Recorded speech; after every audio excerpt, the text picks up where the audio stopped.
As the clock struck midnight, the streets fell silent except for the faint sound of rustling leaves. Sarah, walking home from work, noticed a grand mansion ablaze with lights.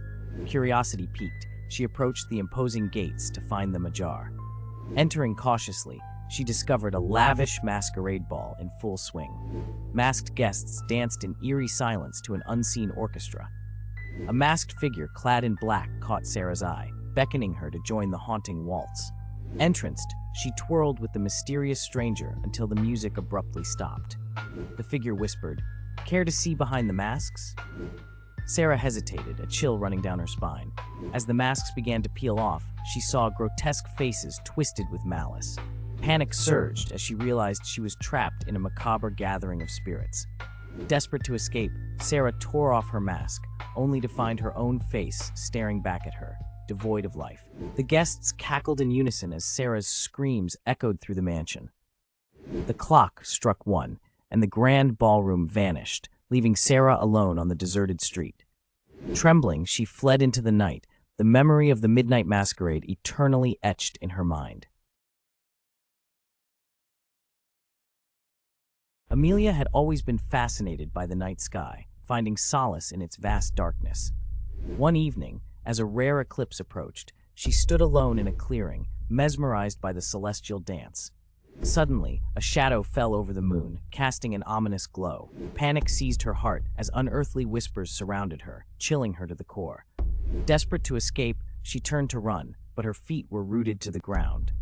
In the darkness, a figure emerged, a silhouette against the blood-red moon.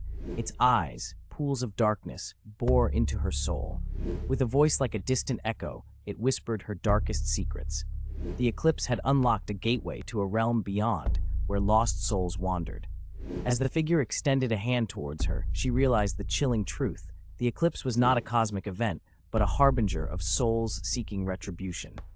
Amelia's fate was sealed that night, her soul eclipsed by the otherworldly entity, forever bound to the shadows under the crimson moon's gaze. Amelia had always been fascinated by the night sky, finding solace in its vast darkness. One evening, as a rare eclipse approached, she stood alone in a clearing, mesmerized by the celestial dance. Suddenly, a shadow fell over the moon, casting an ominous glow. Panic seized her heart as unearthly whispers surrounded her, chilling her to the core. Desperate to escape, she turned to run, but her feet were rooted to the ground. In the darkness, a figure emerged, a silhouette against the blood-red moon. Its eyes, pools of darkness, bore into her soul. With a voice like a distant echo, it whispered her darkest secrets. The eclipse had unlocked a gateway to a realm beyond, where lost souls wandered. As the figure extended a hand towards her, she realized the chilling truth. The eclipse was not a cosmic event, but a harbinger of souls seeking retribution. Amelia's fate was sealed that night, her soul eclipsed by the otherworldly entity, forever bound to the shadows under the crimson moon's gaze. Allison, an antique collector, stumbled upon a peculiar mirror at a local estate sale. Intrigued by its ornate frame, she brought it home. That night, as she gazed into the mirror, a figure appeared behind her reflection. Startled, Allison turned around, finding no one there. Each passing night, the figure grew closer, its eyes glowing with an otherworldly light. One evening, the mirror whispered her name, its voice chilling to the core. Unnerved, Allison covered the mirror, but the whispers persisted, echoing through her home. The following night, the figure in the mirror mimicked her movements, a sinister smile playing on its lips. Desperate, Allison sought answers from a local psychic who revealed the mirror's dark past. It had once belonged to a witch who trapped souls within its glass.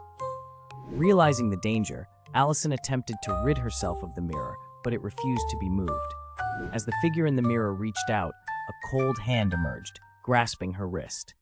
In a moment of terror, Allison saw her reflection merging with the figure, sealing her fate to remain trapped in the mirror's depths for eternity.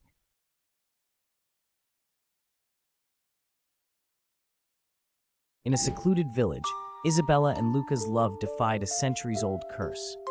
Their midnight rendezvous by the ancient oak tree whispered promises of eternity. As the moon cast a ghostly glow, sinister shadows crept closer, foretelling a tragic fate. On the night of their secret wedding, a spectral mist enveloped the clearing, shrouding Luca in a veil of darkness. Isabella's screams echoed through the woods, but only the howling wind answered. When dawn broke, a wilted bouquet and a blood-stained note lay where Luca once stood. The villagers discovered Isabella, frozen in terror, her eyes reflecting unspeakable horrors. The cursed whisper of the oak tree revealed the truth. Luca had made an eternal vow to the malevolent spirits that dwelled in the shadows. Isabella, now marked by darkness, wandered the village, her mournful cries blending with the wind, a chilling reminder of a love doomed by ancient evils. The villagers whispered of a haunting presence, a sorrowful specter that lingered in the shadows, a reminder of the eternal vow that bound Isabella to a fate darker than death itself.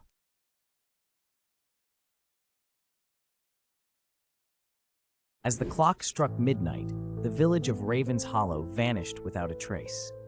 Every night, the sky would darken, the wind would howl, and the ground would tremble. The villagers lived in perpetual fear, locking themselves indoors before the ominous hour. One brave soul, a young woman named Eliza, dared to uncover the mystery. She ventured into the heart of the village as the clock neared 12. A chilling silence enveloped the cobblestone streets as the world held its breath. Suddenly, a ghostly mist descended, swirling around Eliza. She felt an icy hand clutch her heart as the houses, trees, and people dissolved into ethereal wisps. Panic surged through her veins as Eliza realized she was the only one left behind. The village had been trapped in a time loop, cursed to fade into oblivion each night. With a final desperate scream, Eliza tried to flee, but the mist engulfed her, pulling her into the vortex of vanishing memories. Raven's Hollow was never seen again, leaving behind a haunting emptiness. Legends say that on misty nights, echoes of laughter and whispers of lost souls can still be heard, lingering in the void where the vanished village once stood.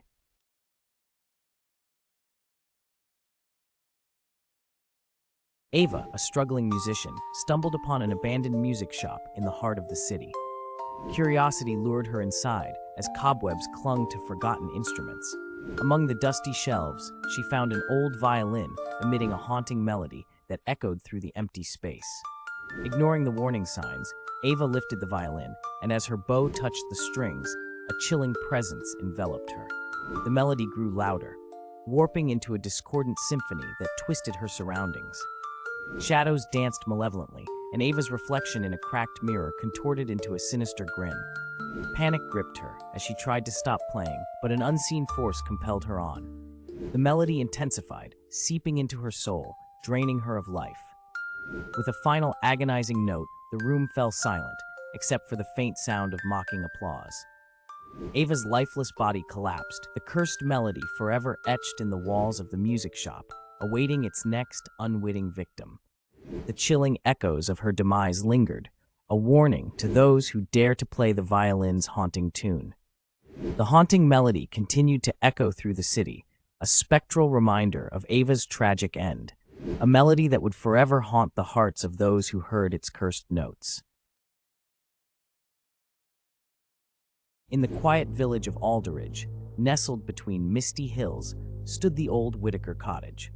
Known for its cold, uninviting aura, the cottage had remained abandoned for years until Tom, an unwitting historian, decided to restore it. From the moment he crossed the threshold, Tom felt a peculiar prickling on his skin, as if the shadows themselves whispered warnings. Ignoring the creepy feeling, he began renovations.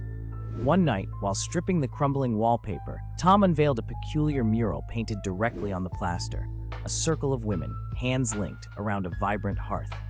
That night, as the wind howled outside, Tom dreamt of those painted women whispering in a language lost to time, their eyes glowing with a fierce, hungry light. Each subsequent night, the dreams grew more vivid. The women beckoned him closer, urging him to join them. Consumed by his visions, Tom worked feverishly to uncover more of the mural. Finally, one stormy night, he scraped away the last of the wallpaper to reveal the complete scene, the women's hands unlinked, inviting him. Driven by obsession, Tom placed his own hand against a woman's outstretched palm in the mural. The cottage filled with the roar of an unseen blaze. The women's eyes blazed as Tom's scream melded with the crackling flames.